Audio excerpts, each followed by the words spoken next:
Hi everybody, this is Dean Burry here, and this is Tracing Colville Part 6. I had no idea that there was going to be a Part 6 of Tracing Colville. This is a project that was supposed to happen a couple of years ago, but I, like everyone else, have been dealing with the wonders of COVID, but the silver lining is this is turning into a bigger project, and it's something that I want to tell you more about. Just a little recap, because it's been a few years now. When I started at Queen's University back in 2018, I was given the opportunity to create a research project. I'd always been interested in the concept of war art, the Canadian war art program. Artists that were sent overseas to paint the war. And just that dichotomy, that kind of contrast between the creation of art and the destruction of war was always something that I thought would be really interesting. So I ran with that idea that's been in my head for about 20 years, did a little bit of research, found that Alex Colville, who is a fellow Mount Allison graduate, and that's where I am now here in Mount Allison University in Sackville, New Brunswick, was a war artist. Found the book called Diary of a War Artist, which kind of calculated and talked about, you know, his experience in the Second World War, where he went, and a project was born. Basically, I followed 4 of the locations and actually went to Europe in the summer of 2019, and the first number of videos from Tracing Colville are from that time period. And followed his journey. So I went to Yorkshire in England. I went to Toulon in the south of France, in Port-Cros. I went to Nijmegen in Holland, and I went to the Bergen-Belsen concentration camp. And am in the process of completing now a 4-movement symphonic work, also called Tracing Colville, which talks about those 4 different locations, and really not just the locations and not just paintings, although each of the works is kind of inspired by a moment and by one of those paintings, but really about his experience in 1944, my experience 75 years later. And it was fun because I was actually in Toulon in the south of France exactly 75 years to the night, where he was at the back of a landing craft as part of Operation Dragoon. So it really became more about, shared artists, parallel artists kind of experience, and experience over the years as well. And so, as I mentioned, the piece was supposed to premiere with the Kingston Symphony a couple of years ago, but because of COVID, things got pushed along, and I realized that there was a bigger project here, that this really wasn't just a look at Colville's experience as a war artist or a recollection of what the war was, but really about how artists take in the world and how they evolve. And so I took this opportunity, now that we were coming out of COVID, to follow that Tracing Colville trail a little bit further and go back to something that we actually had in common. Because, he was in Yorkshire. I was never there kind of before. That was something that was new to me. I was really following him. And I suppose here as well. But this is a place which is also very much in my heart as it was to him. So I'm now here in Sackville, New Brunswick, at Mount Allison University. In fact, this is Colville House. This is where Colville lived right after he finished his work as a war artist and moved and started teaching at the university, ironically, which I'm a professor now as well. And so I've come down here to kind of look at his part of the journey here and to continue this process. I'm actually moving on to Acadia as well too, where he was the chancellor. He moved after Sackville. So Colville was born in Toronto. We've got Toronto in common as well, in 1920, his family moved to Amherst, Nova Scotia, which is just across the Tantramar Marshes here, in 1929. And interestingly, I think what got him into art as a 9-year-old was he got pneumonia, deathly ill of pneumonia, and was basically, had to stay in his room for about 9 months.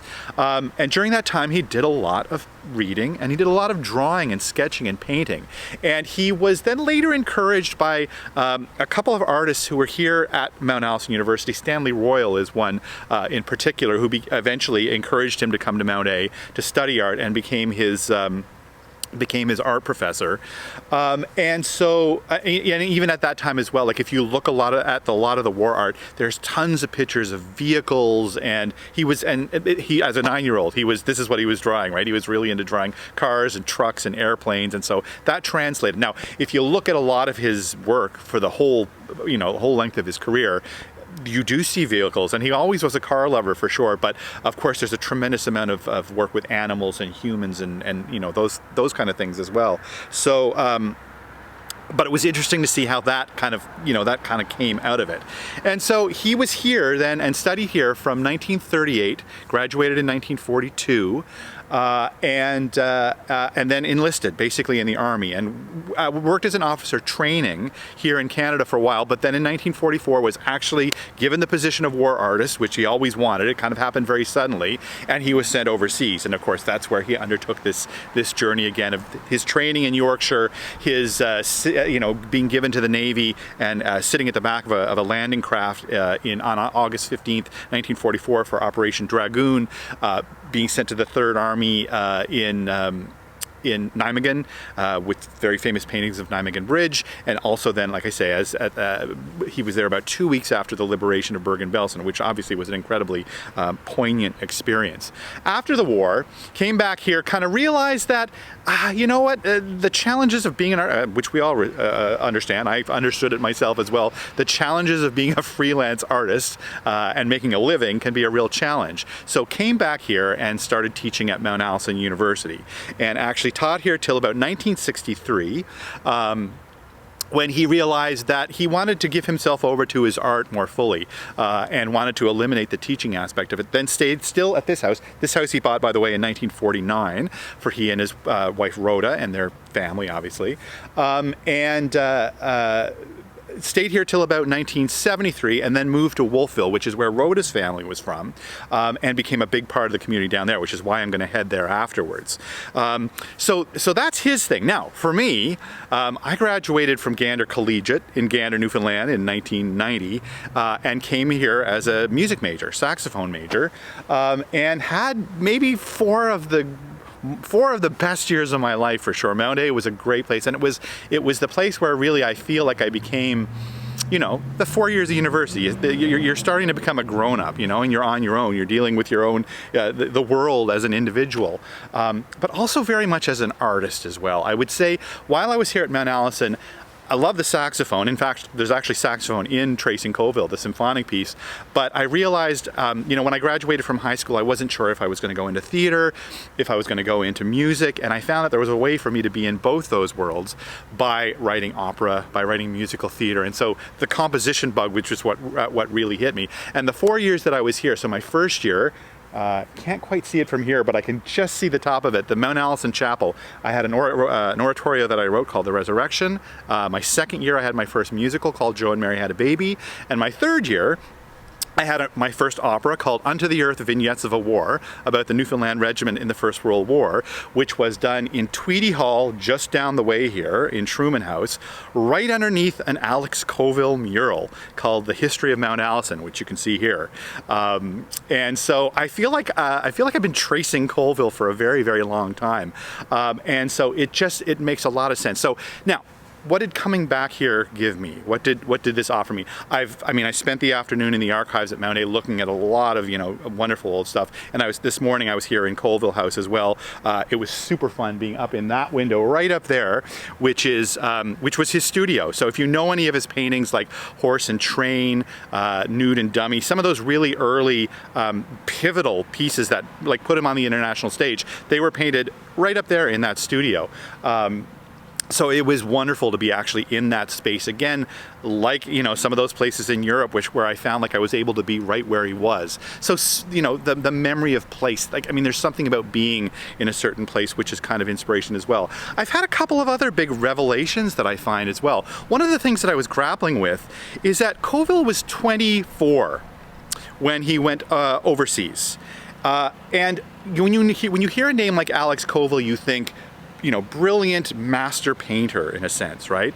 And at 24 years old, he was not the mature, developed painter that we would come to know, right?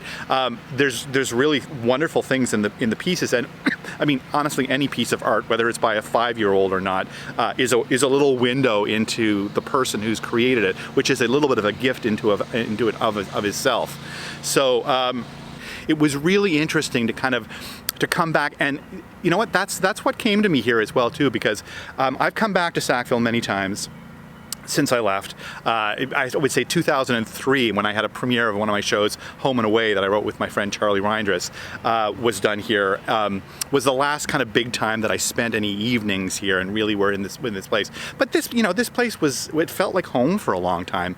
And just being here again now, spending a couple nights here, going out on some of the walks that I did when I was 22, 23 years old, really reminded me what it was like to leave this place, and really what it felt like to leave this place. I had finished my undergraduate degree in music. Obviously I knew I wanted to be a composer, but I really didn't know how to do that. I didn't really know what was coming next. And so I feel like being here has given me the chance to put myself back in my shoes as a 24-year-old artist and kind of connect us a little bit more even with what we were doing here.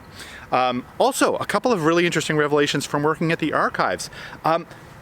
Apparently, there's another piece of music inspired by Diary of a War Artist, by Colville's work. Not only that, by a composer who's actually taught at Queen's University. I discovered there's a piece called Diary of a War Artist by the composer Alfred Fisher that premiered in 1990 and which was again inspired by Diary of a War Artist. Now when I first saw that I thought, oh gosh, am I just doing something that somebody else has done? But I had a chance to go and look at or listen to the piece on the Canadian Music Centre Centerstream's website, and it's a very different take on the piece. And really what it does, it allows me, like I'm doing with myself and Colville as far as the different ways we interpret the same subject, to see yet another person's take on that. So I think it's something that's going to build into what I've been doing, and again, to be able to kind of like highlight another Queen composer's work is a really lovely thing. As I mentioned, I think this project is turning into something much larger, looking at doing a possible symposium, and I've been meeting so many wonderful people who are interested in exploring that project, and like I say, not just the life of Alex Colville, but the way that two very different artists kind of intersect, and how creation happens in that way. So tonight is my last night here in Sackville, New Brunswick. Tomorrow I'm actually moving on to a day in Halifax, meeting a couple of other Colville scholars, and actually his daughter as well, and spending the night in Halifax. And then after that I am moving on to Wolfville in Acadia to kind of examine his place that I haven't really spent a whole lot of time. I've been there before. But a chance once again to soak in a little bit more of what Alex Colville was, and how we connect as artists. So I will come back to you when I get there, and we'll talk to you soon.